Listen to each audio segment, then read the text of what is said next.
Hey family, spring is in the air and I am loving it. If you are a regular viewer of Danielle Inspires, you know I moved to Florida in the fall of 2021. Since then, I've been busy in my backyard, making it a space where nature and I can commune and live in harmony. Your mental, emotional, and physical wellness are contingent upon creating living spaces that provide holistic nourishment for you and those who live with you. In the mornings, I devote time to improving my mental well being by walking through my gardens. Mental wellness deals with having a healthy thought life that produces high life satisfaction, fosters a sense of meaning or purpose, and relieves stress. Today's Danielle Inspires is truly about improving your mental wellness and boosting your effectiveness by practicing positive thinking. You were born with the power to produce positive outcomes. God gave you and me the power to be productive, effective, bountiful, constructive, useful, beneficial, and always abounding in good works. Maybe you're not seeing the power of positivity operating in your life as often as you would like. If you would like to be more productive and multiply goodness in your life, stay tuned to this episode of Danielle Inspires as we discuss how to use positive thinking to increase positive outcomes. Before we get into today's juicy content, be sure to like this video, subscribe to my channel, and hit the alert button to be aware of new content as soon as it is released. I'm bringing you fresh content each and every month, and today is no exception. Now on to today's inspirational episode. You've probably heard that humans are created in the image and likeness of God. If you want to know something about who God is and what he is like, then think about times in your life when you deserved a pat on the back for a job well done. Think about the times in your life when you were generous, forgiving, kind-hearted, and helpful. Reflect on the times in your life when you endured hardship with grace and exhibited tenacity in overcoming unpleasant circumstances. In those unselfish moments of your life, in those moments that register with your soul as positive, those are the occasions in your life when the image and likeness of God projected through you. When my son was little, he would say, "God is good and we are good." It took me some time to agree with his theology, but my son was correct. God is good and we are good. We were created in the image and likeness of goodness. However, we don't always manifest the goodness in us. We don't always allow God, the God in us, to shine through us. The darker the times, the more brilliant the light in us desires to become. The force of good in us wants to overcome evil and produce positive outcomes. And although we can be productive, bountiful, and brilliant, the force of goodness or godliness in us is only released when we choose to do good. Regardless of anyone's religious beliefs, if given the choice between heaven and hell, most would verbally choose heaven. And rightly so, because heaven isn't plagued with inflation, climate change, political tensions, drought, pandemics, epidemics, crime, food insecurities, and other earthly woes. In heaven, God is free to reign and exercise his will, and no one opposes his will. Everyone in heaven voluntarily agrees with God's will, his way, and his word. And because God is goodness and his way is the best way for harmonious living, heaven is preferred to hell and to life on earth. Now, earth is a part of God's kingdom, but earth isn't ruled by the will of God. It's ruled by the will of mankind. Yet God didn't intend for life on earth to differ from life in heaven. He prefers the entirety of his kingdom on earth and in heaven to be one and the same. That's why the Lord's Prayer says, "On earth as it is in heaven." When a person aligns his or her free will with the will of God, the result is heaven on earth. When a person aligns his or her free will with self-interest, the result is, well, Look at the news for those unimpressive results. Although most of us would verbally choose heaven over hell, our thought life is primarily driven by self interest, thus creating adversity and destruction and many hellish conditions. Actions produce outcomes, either positive or negative, and thoughts produce actions. Now, we can't avoid adversity because humans are interdependent, meaning the decisions made by others impact us either positively or negatively. We are also impacted by the environment, so we can't escape adversity. In fact, our goal really should not be to avoid adversity because crap will happen no matter what we do and no matter who you are. Our goal should be to use adversity to fuel our purpose. Take a moment and meditate on Romans 8:28, which states, "All things work together for good to them that love God and to them who are called according to his purpose." I quote Romans 8:28 to myself often to remind myself that even adversity can work for my good. Situations and people will show up in our lives that we won't like. We'd prefer for them to quickly vanish without a trace. But if you believe that all things are working together for your good, then nothing and no one can stop you from fulfilling your purpose. And let me be clear, your career is not your purpose. Your relationships are not your purpose. Your purpose for being begins and ends with God. Everything else is a tool to drive you toward achieving your purpose on earth. With what I just said, and keep that in mind, look at Romans 8:28 again. It says, "All things work together for good to them that love God, to them who are the called according to his purpose." You will see all things working together for your good depending on your pursuit of God and his purpose. If your life is about deepening your connection to God, then good and bad will work together. The favorable, the unfavorable, your divinity and humanity will work together for your good. To me, positivity is an attraction to goodness. We pursue relationships based on attraction. There's something about that person we desire or need. Think about an employment relationship. We desire to enter an employment relationship based on our need to earn a living and the desirable aspects of the employer and the position in which we applied. Our degree of attraction varies from company to company and position to position depending on a variety of variables. Similarly, our attraction to God varies, but we can work towards strengthening it by practicing positive thinking. There's a wonderful verse in the Bible that explains what positive thinking looks like. As we look at this verse together, I want you to rate how positive your thinking is on a scale from 1 to 10. 10 being highly positive and 1 being extremely negative. Are you ready? Finally, brethren, whatsoever things are true, whatsoever things are honest, whatsoever things are just, whatsoever things are pure, whatsoever things are lovely, whatsoever things are of good report, if there be any virtue, and if there be any praise, think on these things. Philippians 4:8 truly capsulizes what positive thinking looks like. How do you rate the positivity of your thought life on a scale from 1 to 10? Let me know in chat or via instant message. I might not ever make it to 10, and maybe you won't either, but we can at least try to improve our positivity score. I'm all about progress, not perfection. How about you? If you would like to improve your positivity scores, stay with me as we discuss 5 steps to improve your positivity score, boost your mental wellness, and increase your positive outcomes. Let me give you those 5 steps and then we'll discuss them in more details.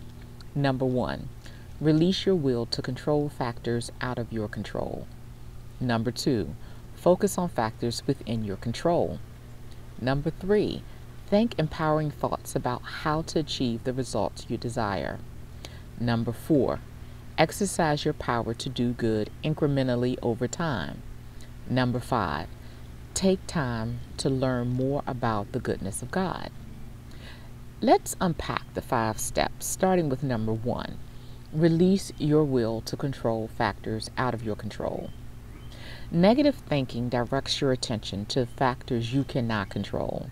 And then you get your panties all in a bunch, trying to figure out how to coerce, undermine, usurp, finagle, and manipulate people and situations to get what you want. Sure, you might get your way by force, acting like Vladimir Putin and all, but ultimately, you will make matters worse in the long run. Let's say you really don't like the position you have on your job anymore, a position you've held for a few years. And for the past few months, things aren't really going well, and you thinking about moving to another job or another position. When things aren't working well and adversity is bothering you to the point of wanting to leave your current position, you could begin to blame others for the way you feel. I'm not negating the fact that you might be working in a hostile environment. Other people might be making your job more difficult than it should be. But if you go down the path of blaming others, you will not produce the results you desire. Blame is a way of trying to control things that are out of your control. Let me make it clear. You cannot and should not try to control other people. Human beings were not designed to be controlled. We are free will beings made in the image and likeness of God. Because God respects our humanity and our divinity, all of us need to work towards acting in like manner towards each other. Most of us don't love our enemies, though the Bible encourages us to love our enemies. We don't love those who despitefully use us. We don't turn the other cheek. And we seldom release the will to control factors out of our control, which means we have to practice releasing those edgy emotions driving us to dishonor the humanity and divinity of others. You can try to release your will to control factors out of your control by acknowledging those edgy emotions when they spring up and breathe deeply to help them run their course through your body. Emotions are fluid. They will run through your body with the intentions of leaving. So don't hold on to those feelings by continuously playing troubling situations back in your mind. I know you're angry. I know you're hurt or frustrated, but we need to move forward from here to a place called better. As such, you must release every thought and emotion triggering you to control situations that are out of your control and shift your focus to thinking about factors within your control, which is step number 2. Focus on factors within your control. For example, if it's raining and you can't stop it from raining, there's no need to complain about the rain. The factor of rain is out of your control. But let's focus on what is in your control. You can grab an umbrella and a raincoat on your way outside, or stay in the house listening to the calming sound of rain. You can thank God for watering the land and preventing your community from being in a drought situation. Before we move on to step number 3, let's take a moment to practice steps number 1 and 2. Right now, there's a situation in your life plaguing your thoughts and feelings with negativity. Complete step number 1 by examining the situation and listing the factors that are out of your control. If the situation involves people, those are factors out of your control. Don't wish them away. Don't wish them harm. Lose them and let them go from owing you anything. If you're in a distressing situation not involving other people, then accept the situation for what it is.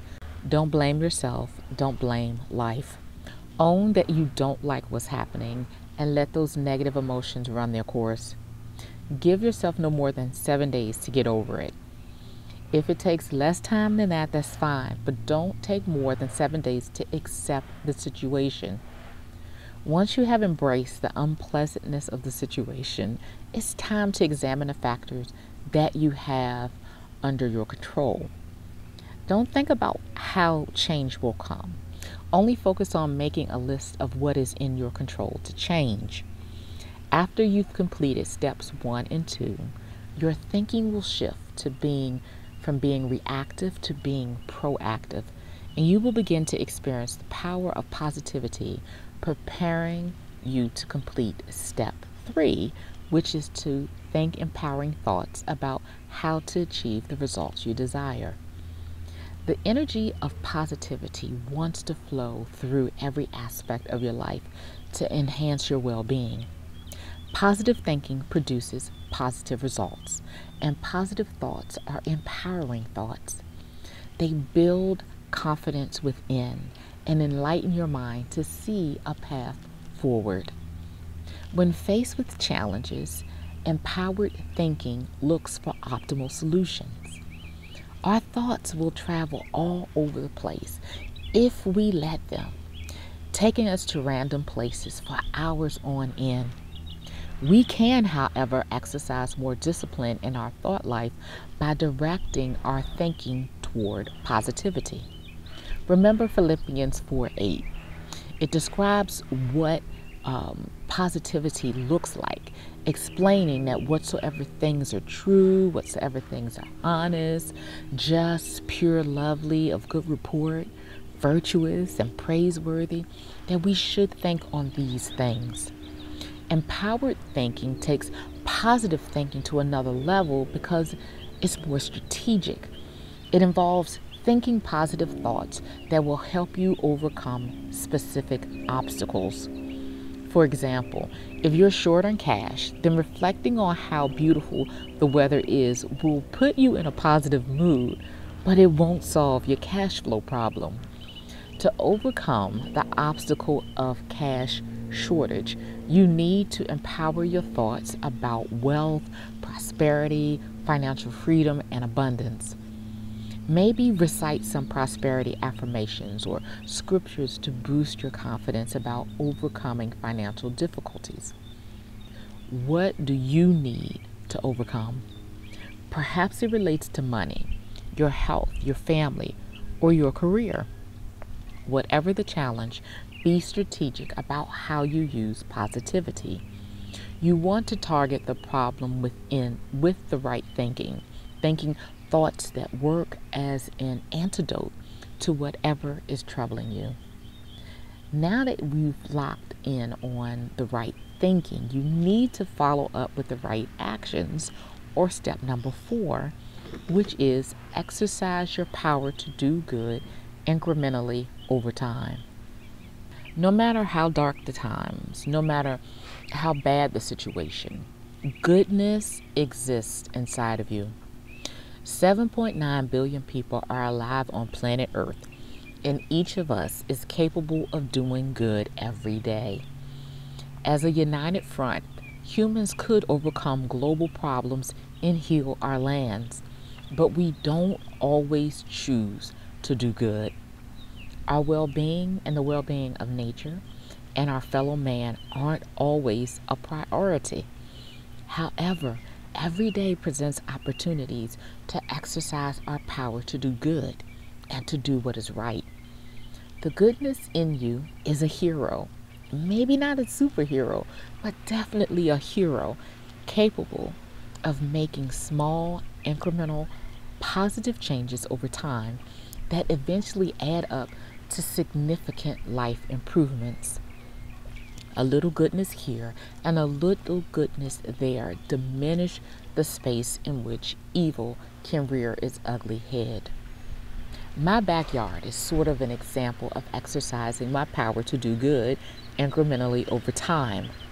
Each tree, shrub, and plant I've added contributes to my mental, emotional, and physical wellness and reduces the space in which weeds can grow.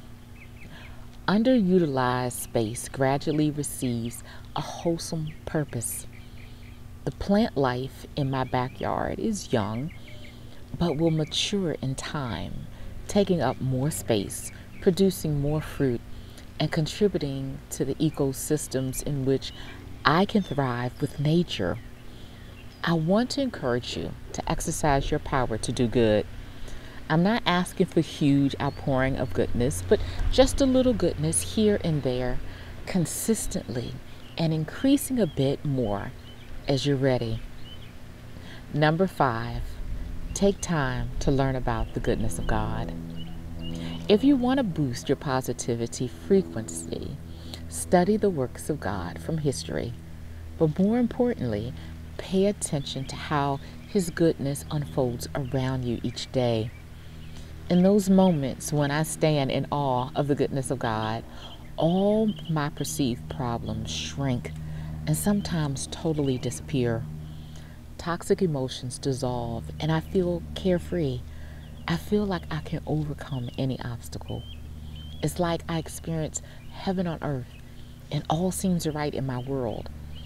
Studying the goodness of God will heighten your awareness of whatsoever things are true, whatsoever things are honest, whatsoever things are just, and whatsoever things are pure and lovely.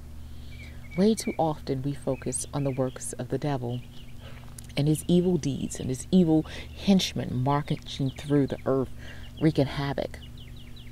But when we divide our attention between good and bad, the only thing that really registers with us is the bad. 95% could be good, but humans will give 100% focus to the 5% that is bad. I'm going to use my gardens as an example of how I mentally filter out what's wrong or bad in order to focus on God's goodness. I might walk through my garden several times a day. On each walk, I'm either looking for God's goodness or I'm looking to exercise goodness. When I'm looking to exercise goodness, I'm looking for what's wrong and determining how to fix it. So I pay attention to the weeds, dying or diseased leaves, plants that are growing or not growing well, and just anything that needs some love and attention. Stated differently, I'm looking for problems. However, when I'm trying to learn more about the goodness of God, I'm looking for whatever things are pure, lovely, and of good report.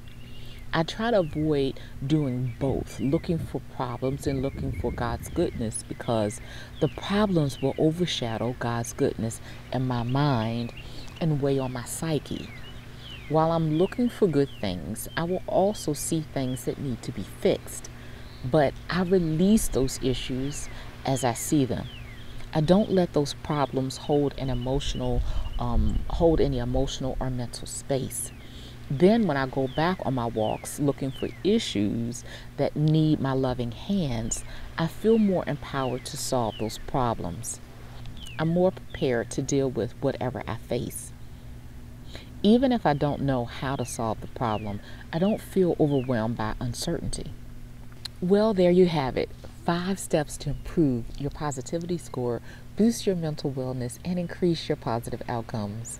Remember, mental wellness deals with having a healthy thought life that produces high life satisfaction, fosters a sense of meaning or purpose, and relieves stress. Practice, practice, practice positivity, and you will create more positive outcomes. I hope you got something from this episode, and until next time, be bold, be great, and be inspired.